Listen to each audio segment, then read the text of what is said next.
Assalamualaikum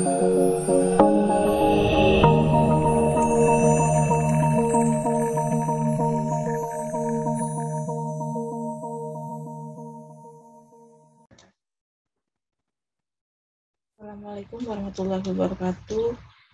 Bertemu lagi dengan saya Agustina di mata kuliah testing dan implementasi ya. Nah, untuk video kali ini saya akan membahas mengenai white box testing.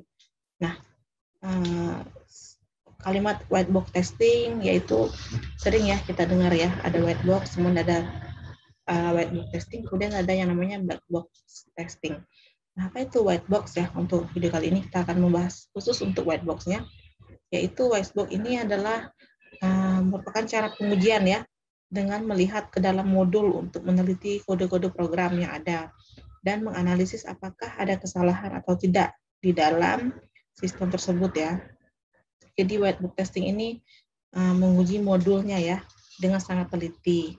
Nah, jika ada modul yang menghasilkan output yang tidak sesuai dengan proses bisnis yang dilakukan atau yang direncanakan, maka baris-baris program, variabel, dan parameter yang terlibat pada unit tersebut akan dicek satu persatu dan diperbaiki, kemudian dikompil ulang.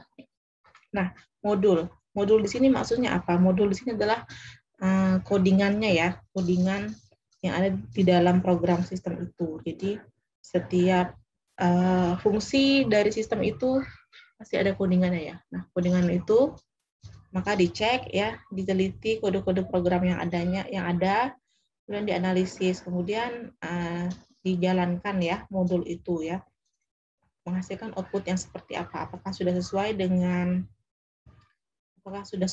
dengan kebutuhan yang di awal ya, sesuai dengan proses bisnisnya belum ya. Maka jika dia tidak sesuai akan diperbaiki ya, setiap codingannya dicek satu-satu, kemudian dikompil ulang ya, sistemnya dikompil ulang dan lalu akan diperbaiki kembali. Ya. Kemudian definisi menurut IEEE ya, white box testing ini merupakan pengujian yang memegang perhitungan mekanisme internal sistem atau komponen. Fungsi pengujian white box testing ini yang pertama untuk mengetahui cara kerja suatu perangkat lunak secara internal ya. Jadi mengetahui cara kerjanya di dalam ya. Di dalam sistem itu seperti apa prosesnya ya. Proses dia menjalankannya, proses sistem menjalankannya itu ya. Di dalamnya atau di internalnya. Nah, kemudian fungsinya yaitu yang kedua untuk white box testing ini menjamin operasi-operasi internal sesuai dengan spesifikasi yang telah ditetapkan dengan menggunakan struktur kendali dari prosedur yang dirancang. Jadi menjamin ya operasi-operasi proses dalam sistemnya, proses di belakang atau back end-nya ya, sesuai dengan spesifikasi yang telah ditentukan oleh user dan oleh developer di awal ya pada saat merancang. Nah, pelaksanaan pengujian white box ini yang pertama itu menjamin seluruh independen path dieksekusi paling sedikit satu kali. Independent path ini adalah jalur dalam proses yang menunjukkan paling sedikit satu kumpulan proses ataupun kondisi baru. Nah, yang kedua, menjalani logical decision pada sisi dan false. Dan yang ketiga itu mengeksekusi pengulangan atau looping dalam batas-batas yang ditentukan. Dan yang keempat itu menguji struktur data internal ya. Jadi pelaksanaan pengujian white box ini ya lebih kepada apa yang ada di dalam sistemnya ya, proses dia menjalankan sistemnya, yaitu mengarah kepada codingannya ya, codingan program itu. Dia harus mengeksekusi pengulangan, apakah ada pengulangan di sana ya, dan pengulangan itu harus punya batas, jangan sampai dia mengganggu aktivitas dari user ya.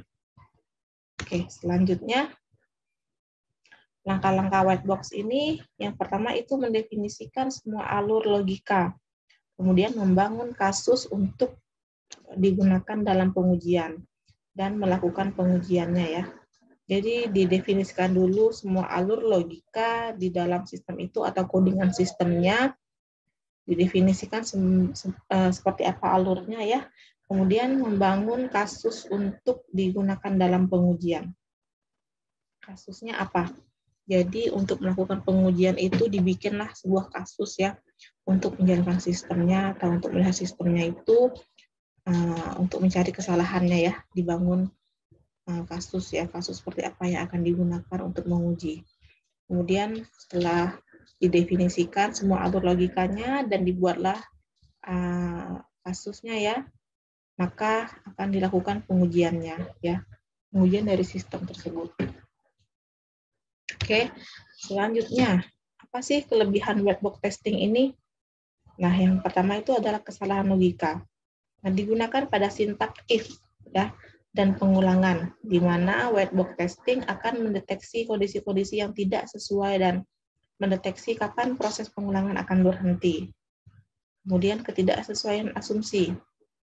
Nah, white box testing ini akan menampilkan asumsi yang tidak sesuai dengan kenyataan untuk dianalisa dan diperbaiki.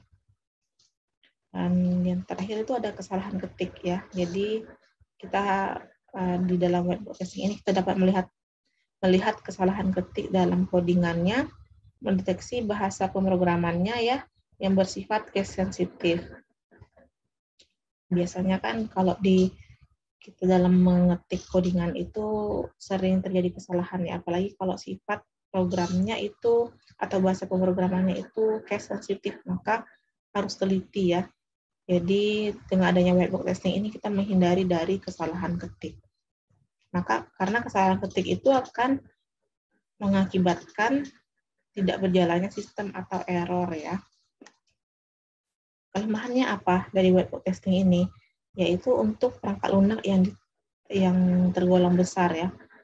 White box testing ini dianggap sebagai strategi yang tergolong boros karena akan melibatkan sumber daya yang besar untuk melakukannya. Ya jelas ya, karena dia harus meneliti setiap codingan-codingan yang ada ya. Jika sistemnya itu sistem yang besar, maka akan menggunakan banyak waktu ya, meluangkan banyak waktu, menghabiskan banyak waktu. Kemudian sumber daya manusianya juga sangat boros ya. Oke. Nah, jenis penggunaan white box testing ini, jenis pengujiannya itu ada basis PET yang namanya zero PET dan one PET. Kemudian yang kedua adalah cyclomatic complexity. Kemudian yang ketiga ada graphmetric dan yang keempat ada control structure testing. Oke, ini tadi adalah penjelasan mengenai white box testing. Kurang dan lebihnya saya mohon maaf. Semoga bermanfaat. Sampai jumpa di video selanjutnya.